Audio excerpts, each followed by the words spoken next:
but he had another performance. Yeah, well, I saw him talk about that on the Apollo. Yeah, they put him on the flyer. On the flyer, you know, he only agreed to do one song, a feature, and that was just hella funny to me. But no, so that was crazy. But no, it was a great night. So it was a great night. Speaking of the Apollo, did you guys watch the Apollo episode? Bro, 5-hour Apollo stream. No, I came on it, but you weren't on there at first, and then no, they started without me. But once I got there, they always did. I did try to tap in on, and then I didn't see you, so I just they told me to come at 5:30, and I guess the stream started at 4. But they told my time was 5:30. Yeah, I think they usually do that when they have a guest. Oh, okay, they cool. let themselves kind of get it cracking first, and then they bring you in. I respect. I tuned in right at the part where you were complaining about the camera. Yes. And I told you that. And I told you I was going to have your back because, yes, them couches at the Apollo are extremely unsightly. Yeah. Like, you can't sit up straight. Like, your posture be crazy. They camera situation. Again, I had a great time. Shout out to Keem, Wop, Tiny, everybody over there. But, excuse me, no, with the cameras. It added at least 20 pounds. What's up, guys, man? Join the millions of fans that played on Underdog last year. With their pick'em game, you can win money by making sports picks. It's time to turn those picks into cash by going higher or lower on player stats like touchdowns, receiving yards, interceptions, and much more. You can win up to 1,000 times your money. Sign up now and deposit using promo code FMW to get $1,000 in bonus cash and a free pick. Don't worry about nothing.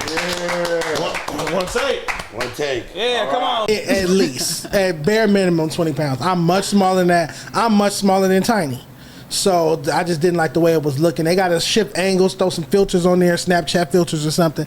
I don't know, but I definitely don't look that big. You see me in person, I'm little. You have to like I'm little. I'm a little person. A little teapot. I said a teapot. So, you know, like a teacup poodle. Just like, compact. No, a teapot. Short like teapot. a pug, just English bulldog. Where else did you... Okay, so that...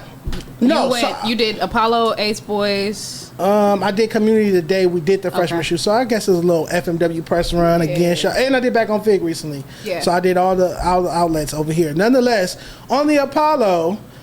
Did you see? Well, you didn't see, so I have to. Damn, I should have screen recorded or something. Something about me? Yes, that's why I wanted to bring it up. Keem was saying that he is still suspicious of you and I being in FMW. Oh, he feels like. Thank you for saying that in one sentence. Cause I was like, what? Go ahead.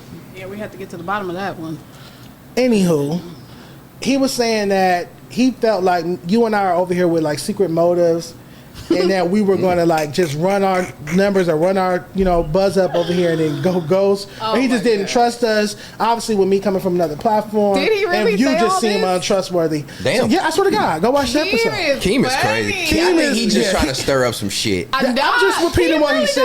Keem go watch it. I should have screen recorded it for you. Yeah, I wish we had a clip. So what I responded with, he said, "I couldn't defend you, but I defended myself, and I pointed out how, regardless of what platform I used to work with or not, I'm known for, I do have morals and I have stood on moral grounds and I have shown integrity throughout my career. As far as think about how much I've sacrificed my own career pushing for LA rappers to be played on radio, for more black people to be hired on LA radio. I never had to speak on those topics, and I would be a lot richer, a lot further, have more followers, have a lot more opportunities. You would see me on a lot more platforms, XYZ. Even just being honest enough, going back to our YG conversation, like when your style, how you approach things with a more of a business mindset, and how I do things more integral to music and culture, meaning like if something's weak, in my opinion, I'm gonna tell the artist as to rectify it or ratify it. Versus you more so just in that sense, keeping on the YG conversation. You got your picture, like you said. You posted it. You got your likes. That's what happened. Because you're kind of painting it as if I'm gonna just go along with it. Specifically to the YG situation. I think it's a good tape. Yeah, okay. Right. I don't think. What was the caption?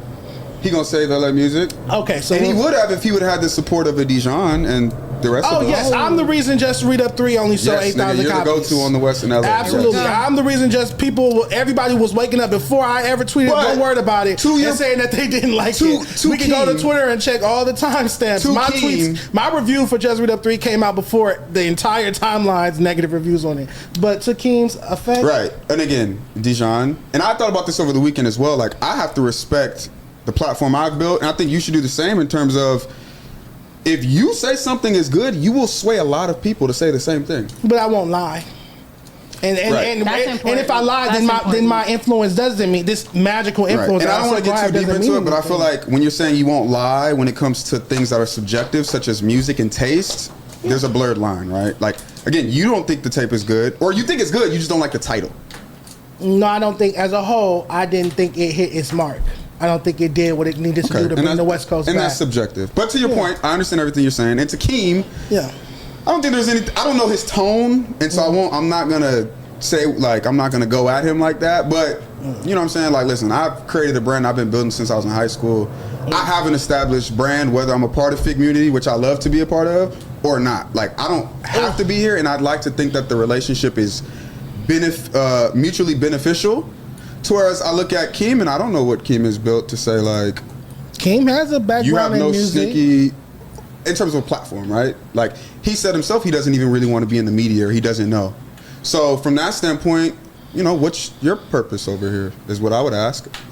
And that's a conversation for you too. Like I said, during our conversation, I only defended myself because I didn't get this position on it. I would love to see the clip. I think we should get the clip and we should watch it and we can talk about it some more. Okay. I'm with it. Yeah. But again, shout out to the Apollo. I had a great time. Definitely. They ordered pizza. Shout out to the Apollo. I picked the chicken and jalapenos off because I just like cheese. Shout out to your Fair to Say promo run. FMW promo run, absolutely. Fair to Say promo run. You were going through FMW, but you were promoting Fair to Say. I was again. Okay, last messy point. That's a good thing. I'm saying like from what I was seeing from you, you were promoting Fair to Say everywhere pretty well. I go. Even during our mukbang, mukbang. You say it a lot. I kept saying FMW Fair to Say. Okay, so was it Keem who asked me, or was it Walt? I feel like one or two asked me who's the A mic on Fair to Say. Who said that? We need to pull up the Apollo episode. Y'all was over there getting to it, huh? Yeah, they asked who was the. That's the Apollo. If it's one thing for certain, one thing for sure, Ace Boys and Apollo is gonna put you in a blender. And that was my weekend, Friday, Saturday. Who do you think is the A mic? I said Stead and Illa. I'm good. And Walt was like, yeah, you're a changed man. Walt was like, you're a changed man. You're a changed man. I said, I'm changing. I'm trying to. Yeah, I said Stead and Illa. I said, I mean this. I look to you guys for leadership on this show. That's love. I appreciate it. Yeah, absolutely. A mics. Yeah, we're definitely happy to have you, and I think I don't know, like I said, what the whole conversation was, but I know you definitely big up Fair to Say. So I know you're appreciative to be here and you're enjoying yourself as well. Love it. So yeah, man, you did your rounds. Everybody does. You went through a couple blenders, but you're alive. Yeah, I made it.